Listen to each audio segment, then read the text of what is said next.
Ética dos Pais, capítulo 3, Mishnah 1. Akavia ben Mehalalel diz: observe 3 coisas e você não chegará a cometer uma transgressão. Então muitos querem essa dica, essa grande dica, né? Todos deveríamos querer. Quais são 3 coisas que vão me fazer evitar de cometer uma transgressão? A pessoa pode estar acostumada com aquela transgressão ou com o desejo de fazer algo proibido. Ele se encontrou nessa situação de teste que a Mishnah vem nos ensinar para não cometermos nenhuma transgressão. Observe 3 coisas e você não chegará a cometer uma transgressão. Saiba de onde você veio, para onde você está indo e diante de quem você futuramente prestará julgamento e contas. Então a pessoa vai ter que ter a visão de que se ela se sentou no restaurante, comeu, usufruiu, comeu as entradinhas, comida principal, sopinha, sobremesa, rodízio de carne, depois ela vai ter que pagar por cada coisa que foi, por cada alimento que foi servido diante dela. Ela não pode pensar que esse mundo é um lugar que todos podem usufruir do que o mundo tem a oferecer, e quanto mais usufruir, entre aspas, melhor, segundo a visão do materialismo, segundo a visão da má inclinação, quanto mais ele usufruir, mais ele vai estar se dando bem, pensando que no final não tem quem venha cobrar, não vai ter julgamento de nada, tudo é permitido, assim como não cai um raio na cabeça de ninguém quando comete uma transgressão. Então assim também o depois vai ser igualzinho, depois vai ter continuação, não vai ter. O que mais está dentro das pessoas é o que mais é disseminado mentirosamente pelo destrabalho, certo? Da igreja, que é transmitir a todos que Deus é bom e perdoa a todos, então todos podem cometer a transgressão que for, que vai estar tudo perdoado. E tem vários caminhos errôneos de raciocínio para que fique liberado totalmente tudo que é proibido, certo? Uma das principais é a nossa idolatria, a idolatria deles morreu na cruz para expiar pelo pecado de todo mundo, todas as gerações passadas, presentes e futuras. Logo, já que está tudo expiado, já que está tudo perdoado, qual o problema de cometer e fazer absolutamente tudo que é contra a vontade de Deus? Mas também a vontade de Deus dentro do livro de mentira deles é tudo relativo, né? Uma hora vai estar tudo permitido, outra hora vai estar tudo proibido, vai ser de acordo com o estado de espírito momentâneo deles.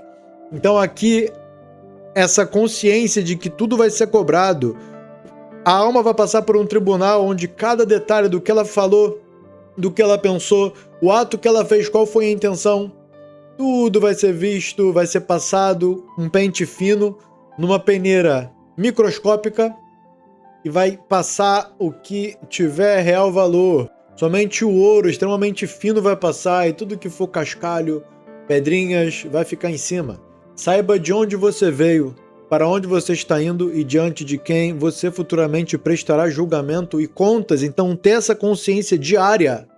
Eu vou prestar contas pelos meus atos. Eu vou prestar contas pelos meus atos. Lembrando que esse é um exercício muito recomendado em Elul. Estamos no mês de Elul, no mês da Teshuvá, e justo nesse mês é extremamente recomendado pegar essa proporção de julgamento. Seremos julgados em Rosh Hashanah, e aqui a Mishnah está trazendo que seremos julgados quando sair do mundo.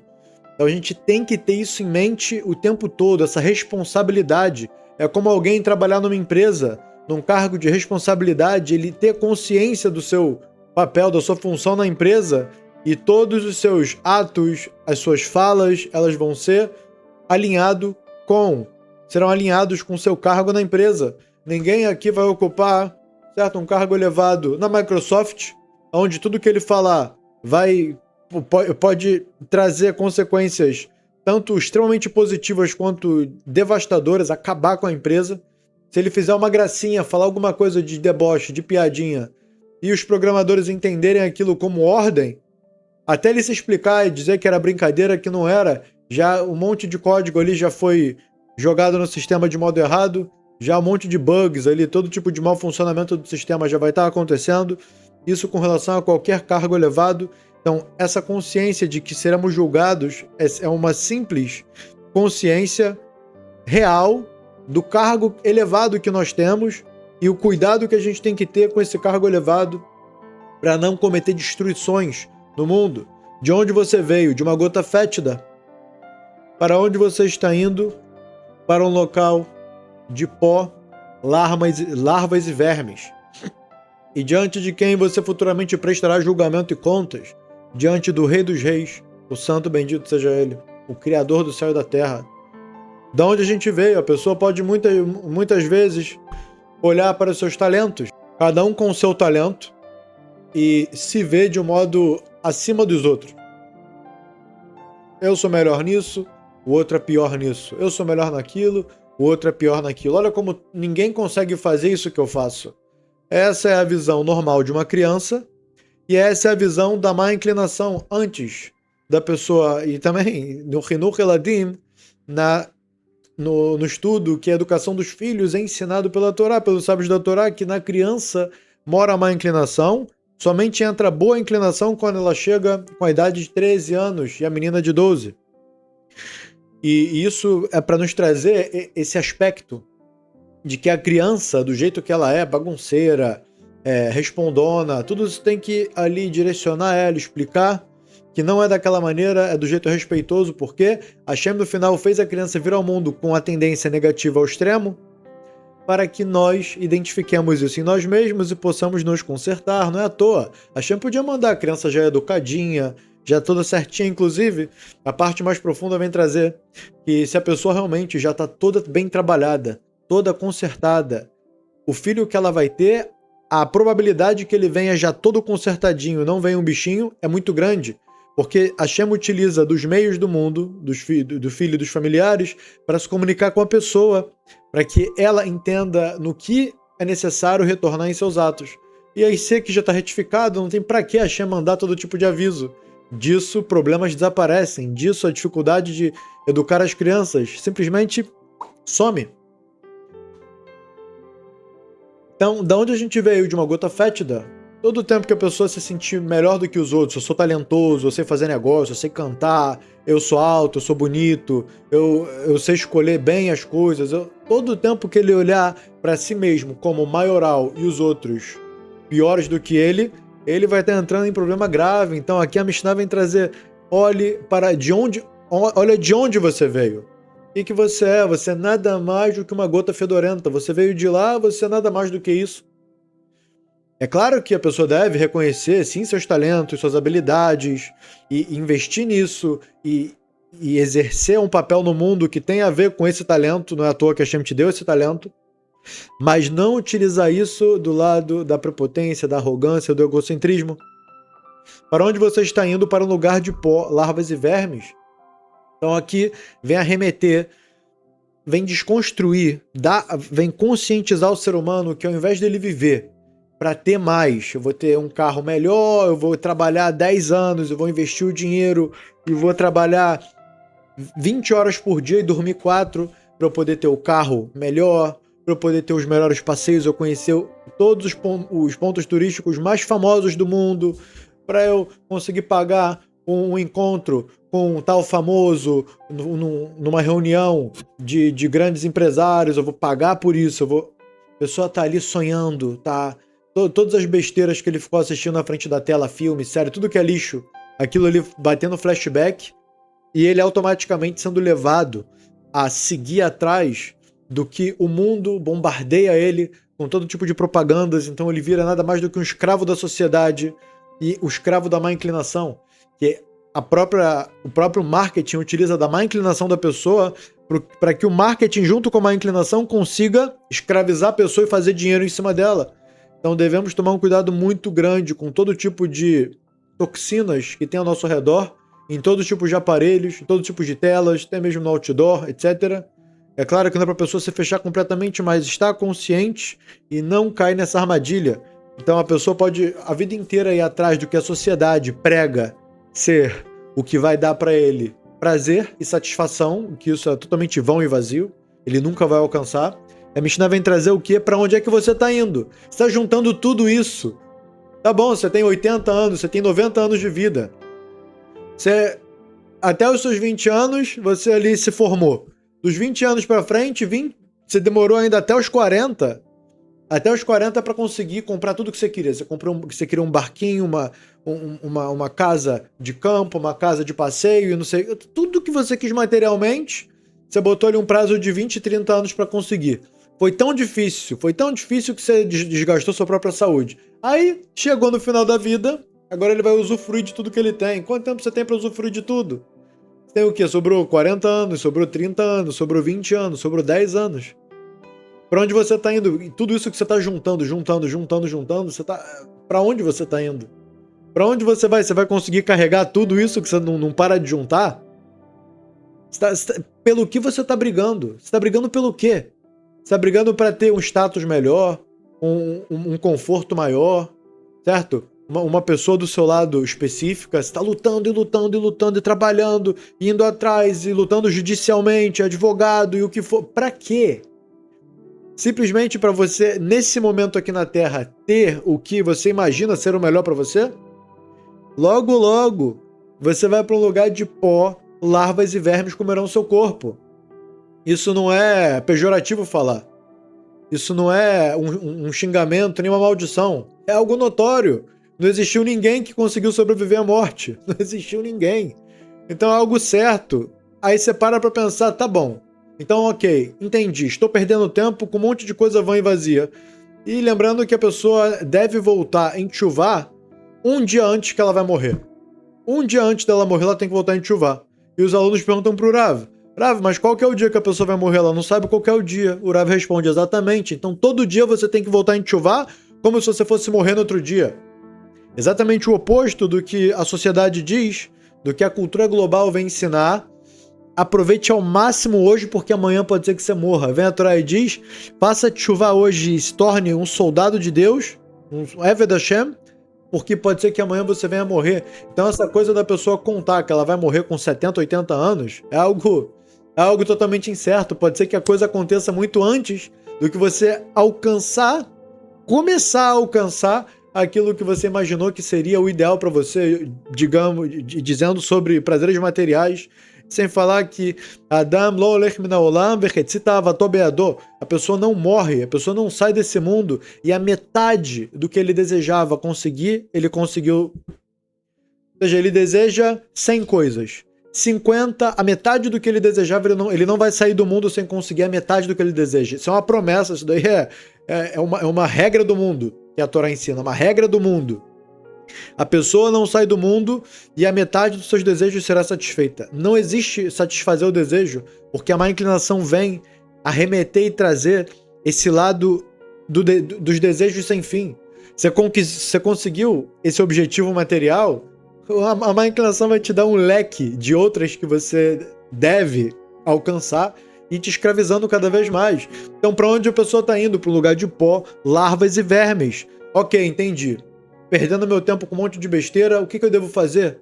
E a resposta é, você deve se importar com a única coisa que é ouro nesse mundo. Juntar diamantes nesse mundo. Juntar diamantes nesse mundo. E no próximo mundo, cada diamante vai valer.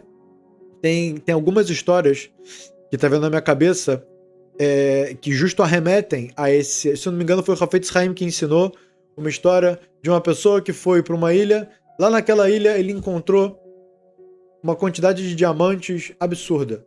Muito. Toneladas e toneladas de diamante, assim, na praia. Então ele viu tudo aquilo, começou a juntar. E como ele recém chegou nessa praia, nessa ilha, ele foi procurar onde era o centro. Quando ele chegou no centro, com todo o diamante que ele conseguiu carregar, ele chegou lá, o pessoal falou, tá, oi, tudo bem? Como é que você tá?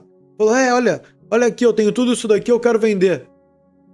Me encontrem um avaliador de pedras preciosas que eu quero vender.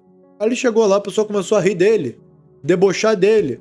Falar, isso aqui tem uma abundância extrema, a gente não... Aqui isso não vale nada. Isso aqui é igual pedra na rua. Pega uma pedra na rua e tenta vender pra alguém. Não tem nenhum valor. Aí ele ficou impressionado com aquilo, passou um tempo. Aí o barco dele, que tinha quebrado, ele reconstruiu. E lá, o que valia eram pedras normais. Eram pedrinhas normais. E o diamante lapidado era em abundância. Ele buscou, procurou, trabalhou, conseguiu bastante pedrinhas, trocou isso pelos especialistas que consertam barco. Assim ele pagou para consertarem um barco desse. Ele encheu o seu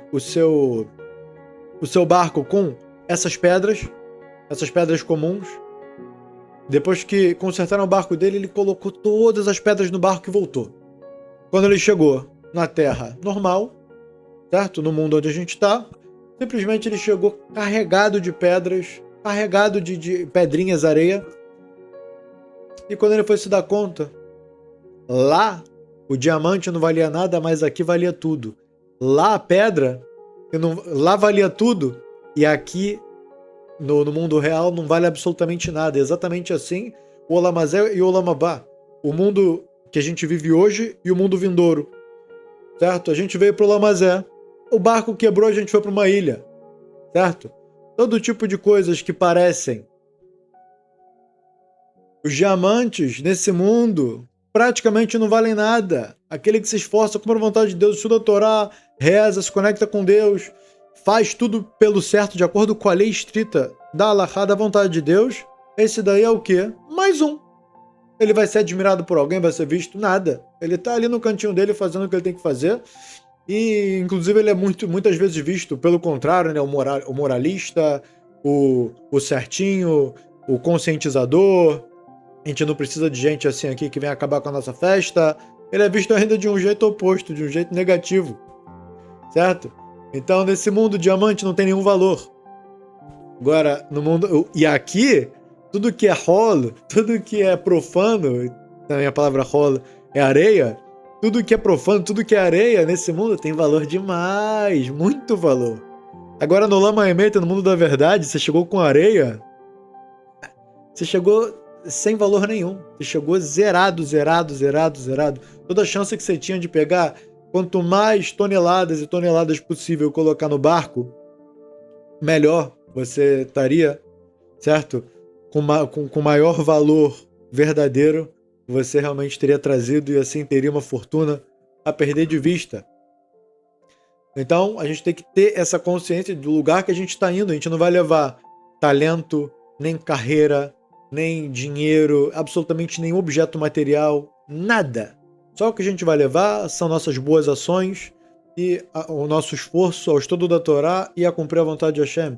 E diante de quem você futuramente prestará julgamento e contas, tudo vai ser exatamente julgado. Sempre que você faz tchuvá de uma transgressão, a transgressão é apagada, mas é necessário que não só tchuvá, você estude sobre o tema, receba sobre si não mais fazê-lo e aplicar exatamente o estudo sobre aquele tema. Se o tema for a boca, certo? Maledicência, se o tema for preguiça, independente, você pega o estudo exatamente sobre aquele ponto, compra um livro sobre aquele conceito que os sábios dizem sobre aquilo, eles vão te explicar e abrir absolutamente, e ali você vai conseguir estar aplicando a tchuvá. Vamos à explicação do Rambam. Essa reflexão leva a pessoa à humildade. Ao recordar de onde veio, a reflexão sobre seu fim leva a pessoa a desprezar os assuntos deste mundo. Ou seja, quando a gente reflete sobre essa Mishnah, automaticamente a gente se torna humilde. A gente lembra de onde a gente veio, para onde a gente vai. A reflexão sobre seu fim leva a pessoa a desprezar os assuntos desse mundo. Então, ela vai entender para onde ela vai. Então, por que ela vai dar importância para o que é limitado? Pelo que a qualquer momento você nunca mais vai ver de novo. A reflexão sobre a grandeza daquele que ordena leva a pessoa a apressar-se em obedecer aos seus mandamentos. Quando essas três coisas estiverem firmemente estabelecidas, a pessoa não pecará de modo algum. Então aqui é um trabalho de reflexão, certo? Que essa Mishnah nos dá. Rabbeinu Yonah, a Kaviá Ben Mehalalel diz: observe três coisas e você não chegará a cometer uma transgressão. Saiba de onde você veio. Quando a pessoa reflete sobre de onde veio, esse pensamento faz com que ela se torne humilde de espírito rebaixado e assim seja preservada da arrogância sobre o qual foi dito em Mishlei: todo aquele que possui um coração arrogante é uma abominação para Hashem. E para onde você está indo? Para um lugar de pó, larvas e vermes. Quando a pessoa pensa em seu coração, para onde está indo, deixa de desejar todos os prazeres, pois todo o seu esforço terminará em um lugar de larvas. Então ninguém quer trabalhar à toa, ninguém quer trabalhar à toa. Se está perdendo tempo com o trabalho, você muda de trabalho. Também passa a desprezar, a seus próprios olhos, toda a riqueza e toda a honra. Todo o bem deste mundo perde sua importância, pois tudo é vaidade e perseguição do vazio, coisas vãs e vazias que não vale a pena se desgastar. Eu quero fazer um adendo aqui, então a pessoa pode pensar, então beleza, ir atrás de comprar um apartamento, de ter conforto, ter, vamos dizer, um carro, ter viagens e passeios, isso é vão e vazio? Então vou fazer o quê? O oposto? Vou morar na rua, vou andar a pé a vida inteira, não vou passear para lugar nenhum, vou ficar só com o livro aberto, sentado no canto da rua, lendo o livro. Óbvio que não. Então aqui a intenção ela é a seguinte: quando você vai comprar uma casa, quando você vai ter algo, você vai ter em prol da sua família, para você trazer conforto para sua família, que a Hashem quer que você venha assentar o mundo. Para isso você precisa ter filhos, você precisa se casar, você precisa ter esposa. Para se casar, precisa ter um bom trabalho. E também outra mitzvah para assentar o mundo é trabalhar. Também isso está conectado ao Hesed, à bondade. Ou seja, estudar, para trabalhar, para ser um bom profissional, um bom prestador de serviço, se casar, ter uma boa casa. Mas a casa não é para fazer festa, ter uma mansão para tirar os olhos das pessoas, fazer o pessoal olhar ali, você ter todo aquele prazer aparente da luxúria, da ostentação. Não, você não vai ter uma casa para ostentar, você não vai ter um carro para ostentar, você vai ter uma casa para morar com a sua família. Você pode ter conforto lá dentro, não tem problema, nada exagerado, certo? Você pode ter um carro e vai ser excelente, que ele é um meio de uma mitzvah. É um meio de uma mitzvah. Quando você tem um carro para você levar seus filhos para a escola, certo? Para o Beit HaKnesset, para o Beit HaMidrash, certo? Para aulas de Torá, para tudo que tem a ver com a vontade de Deus. Então o carro é um meio, o carro não é um fim, certo? No geral, a sociedade faz o quê? Vende para você o carro como um fim. Tenha o carro e quando você estiver no carro você vai ser o bonzão. Todo mundo vai te olhar. Todo mundo vai querer entrar com você e andar no carro. Todo mundo vai te admirar e pensar que você é a figura mais importante da cidade.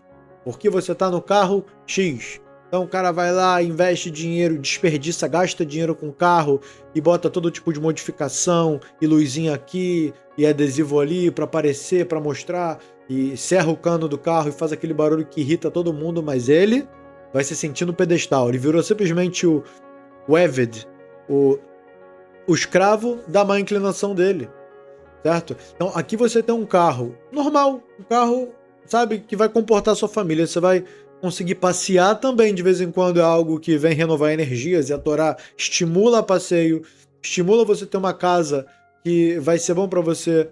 Então, três coisas trazem Marachivim et da'ato shel ha'adam, expandem a mente do homem. Ishana'a kelim naim, irana'a ishana'a kelim naim. Quer dizer o quê? Uma casa, dirá, um apartamento, uma casa, um local de moradia agradável, bom, nae, né, dirá na'a, quer dizer, um local onde você mora confortável, prazeroso, aprazível, você gosta de estar ali, você tá feliz ali. O segundo, ishana'a, uma mulher, isso é o ensinamento da Guimará, uma mulher que te dá satisfação, certo? Que é uma pessoa boa, com boas características pessoais, fala com você de modo respeitoso, certo? Gosta de você, procura te agradar, assim como você procura agradar ela, obviamente. Então, Ishana'a. E Kelim Naim, quer dizer o quê? Utensílios, coisas que você tem, que não seja uma coisa quebrada, uma coisa velha, digamos, pode ser utensílios da cozinha, panela, garfos, né? Pode ser mesas, mesa de escritório, mesa da cozinha, cadeira, ou seja, tudo que você tem na casa, seus Kelim, são seus utensílios, que eles seja Kelim Naim, seja o quê? Agradável, sem estar quebrado, sem estar velho, sem estar estragado, sem estar impróprio para uso, ou de um jeito que a pessoa não está satisfeita. Mas aqui, de novo, a satisfação, ela é um básico.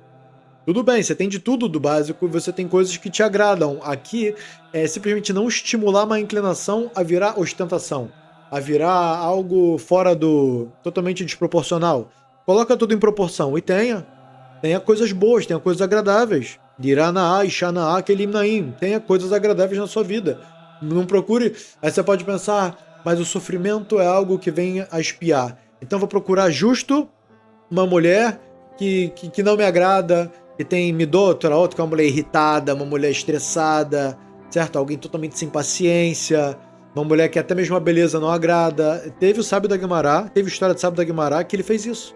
Ele falou, eu quero todo o sofrimento que eu puder passar nesse mundo, e eu não vou... Tá escrito que aquele que tem uma mulher, Ixaraá, uma mulher que é má pra ele, e tem várias definições pra isso aqui, eu não vou explicar tudo só de passagem, ele não tem o jugo do inferno. É como se ele tivesse passado o inferno na Terra e o inferno está anulado sobre ele.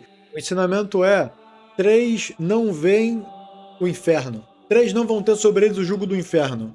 Shloshá Enroim Pnei Gehinom, Eluhen, e eles são Dikduke Aniut, aqueles que estão em miséria extrema, assim, pobreza de não ter, de ser dúvida se eles vão conseguir comer naquele dia. Quem passa por pobreza extrema não vai ter o jugo do inferno. Verhulei Me'ain, aqui tem a interpretação de que é doença no intestino, alguém que tem uma doença crônica no intestino, ou nas entranhas, quer dizer, nas entranhas do corpo, em outros órgãos, se ele tem uma doença constante nos órgãos, então aqui é dito sobre ele que ele não vai ter o din do Gehinom. Ve Ishará, e a mulher má. Então é daqui que vem, e o Rav assim, ele falou, quer saber? Então eu vou escolher uma mulher má para eu não ter o jugo do inferno. E assim, ele escolheu justo uma dessas, né, que a gente trouxe como exemplo, e a história continuou por lá. Mas isso não é para todos, não é para todo mundo procurar pobreza. Então calma aí, deixa eu doar tudo que eu tenho e ficar em pobreza extrema. Não é para fazer isso. Se a pessoa se encontra nessa situação, saiba que por conta de encarnações, outras vidas, isso vem para retificar, para expiar. Não é para procurar continuar nessa situação também, mas todo o tempo que tiver, julgar Deus favoravelmente, porque não é à toa que a pessoa está passando por isso, para que depois ele tenha sua alma completamente limpa. Até mesmo aquele que tem uma Ixará, uma mulher má, certo? Ou ao contrário, né? O homem que tem, desculpa, a mulher que tem um homem que também perturba ela, que é desagradável, tudo isso a pessoa faz a intenção de que Deus está me limpando nesse mundo, quando eu terminar o que limpar, a pessoa vai mudar o seu comportamento e, no geral, é assim. Todo o tempo que ela se irrita e julga Deus como cruel, que está trazendo ele para aquela situação desconfortável, desprazerosa, ele vai estar o quê? Só se mantendo naquele problema e não utilizando aquilo como ferramenta para limpar a sua alma. Julgue Deus favoravelmente, limpe sua alma e se livre dos problemas. Continuando. Foi sobre esse assunto que rei Salomão, Shlomo Amelech, escreveu no livro Kohelet, Vaidade das Vaidades, Hevel Avalim. Seu objetivo foi demonstrar a falta de permanência de todo o bem e de tudo aquilo que é considerado precioso nesse mundo. Depois de declarar que tudo é vaidade, tudo é vão, tudo é vão, tudo é vão. O que então não é vão? Estudo da Torá, a vontade de Hashem. E é claro, utilizar desse mundo como meio, não como fim. O carro é um meio para trabalhar a Deus, a casa é um meio para trabalhar a Deus, a mulher é um meio para trabalhar a Deus. Tem gente que se confunde, acha que a mulher é o fim. Então ele faz de tudo para encontrar a mulher mais parecida com o que aparece na televisão, que todo mundo cobiça. E, no final, certo, coisas terríveis acontecem na casa, rupções familiares da pior maneira possível, porque ele pensou que aquele era o fim. Aquele é o seu meio para trabalhar a Deus. E a mulher, o homem é igual. A mulher não vai encontrar, ela vai procurar o cara do filme para se casar, certo? Ela vai querer procurar quem? Tem boas características, vai ser alguém respeitoso, vai ser alguém que vai estar ali conectado com valores, com assuntos verdadeiros, com coisas... O que ele vai passar de educação para os filhos, qual que vai ser a diretriz da casa. É esse tipo de homem. Você vai encontrar o que é bonitão, o que é fortão, o que é não sei o que. Certo? O futuro, né? Depois, como que a vida continua, a gente vê realmente a grande consequência negativa de fazer escolhas por aparências e não por valores. Depois de declarar que tudo é vaidade, ele concluiu: o fim de tudo, depois de tudo foi ouvido, tema a Deus, guarde os mandamentos. Então, no final de tudo, Shlomo Amelech foi nada mais nada menos do que o homem mais sábio de todos os homens que já vieram à Terra, e não vai ter outro mais inteligente, uma sabedoria maior do que a dele. Então, com a sabedoria do maior homem, ele disse: não há nada de novo abaixo do sol. Ou seja, essa geração tem prazeres diferentes das outras. Não há nada novo abaixo do sol.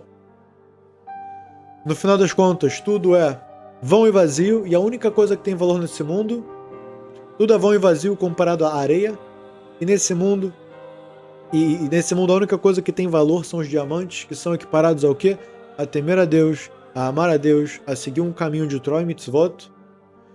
Pois isso é todo o propósito do ser humano, da criação. Deus criou todo mundo pelo ser humano. O ser humano foi criado para chegar no objetivo de temer a Deus e cumprir seus mandamentos.